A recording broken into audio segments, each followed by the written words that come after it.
Good morning. My name is Aaron Nyberg, Nyberg. I'm a lieutenant, and I work in the Crimes Against Persons section here. Like Sam said, I'm here to give you an update on the homicide arrest that was made yesterday.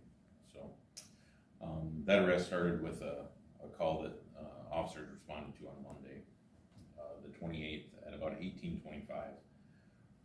Sioux Falls Police Department was sent to what was originally classified as an unknown problem in the 5300 block south of Anthony Avenue in Sioux Falls, which is in Lincoln County. When officers arrived, they discovered a female deceased in the residence, and an investigation into the unattended death was started. During the investigation, the victim in this case was identified as Angela. It's Angela, Dawn, Dawn, Ledbetter, and that's Ledbetter. Angela is a 44-year-old Sioux Falls resident. Further into the investigation, an autopsy was completed, and the Lincoln County coroner ruled the manner of death as a homicide caused by manual strangulation. During the investigation, detectives were able to establish probable cause that led to the arrest of Jimmy David Ledbetter Jr., who is a 55-year-old Sioux Falls resident. Mr. Ledbetter was lodged at the Minnehaha County Jail for alternate counts of murder in the first degree and murder in the second degree, and he will make a court appearance today in Lincoln County. Does anybody have any questions for me? The relation between the two are? They were married. Married? Okay. And then in the court documents it said, what is the role like surveillance cameras played? And it said that there was a suspect and the victim inside surveillance could hear noises coming from the house. Can you talk about that?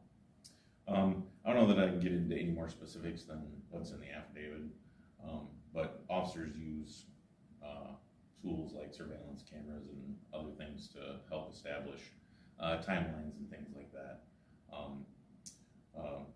They also, probably our most helpful thing is the people of Sioux Falls. I mean, we get the most information by talking to people. So while we do use those tools like surveillance cameras, talking to people is usually how we make hay. So,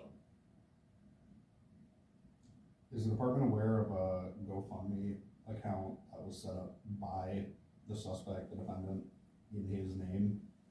And I believe there are GoFundMe accounts that have been set up. Is there any concern from like a criminal aspect? Those will be things that will be looked at. I would just, people should always, I guess, use caution when they're going to be donating any money to somebody online, and maybe know as much as you can about the situation before you send money to somebody. That's probably a good rule of thumb in all cases. Are you able to share a possible motive?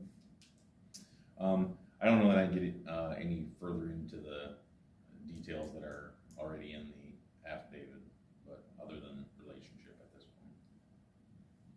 You determined that the cause of death was strangulation. Was that by hands? Was it tool used? Manual strangulation, which would suggest not a tool. Is there any relation to Tony Ledbetter? I believe Tony is a brother to Jimmy. And then from your information, have there been any prior calls to this residence? There have been some prior calls, and again, at this point, I probably can't get into the specifics of criminal history on the people involved. Did you say what the calls were related to? I can't get into specifics on their criminal history at this point. So. All right. I'll give it back to Sam. Thanks. Thank you. Okay, we'll, not, just trying to jump into it. Probably the big thing that I have on the logger, there's quite a few robberies that happened. No arrests on any of those. There were, basically people were threatened with different objects. The first one, Thursday morning, that was around 10 a.m. That was a guy was threatened with a gun, had his cell phone taken. He gave actually quite a few different conflicting stories, so we're still working to sort that one out. The next one was Thursday around 3 a.m. That was a guy that was inside his apartment. He said the suspect came in, somebody he knows, hit him with a baseball bat and ended up taking wallet, cash, and some tools. No arrests on that, but we've got information to follow up on. We had Friday morning about 1:15 a.m. That was a woman that was in a car with 3 other people, I guess acquaintances is probably a good way to describe that. They threatened her with a gun and took her purse. And then the last one was around 3:30 a.m. That was a parked car that was left running. The driver left to go into a home and talk to somebody. There was a passenger that was left in the vehicle. Once the driver left, there were 3 people that came up, threatened the passenger with a gun, and then they took the car. So no injuries on that one, no arrests have been made. That's pretty much it. A couple of sex offenses, both of those are reports, no arrests, everything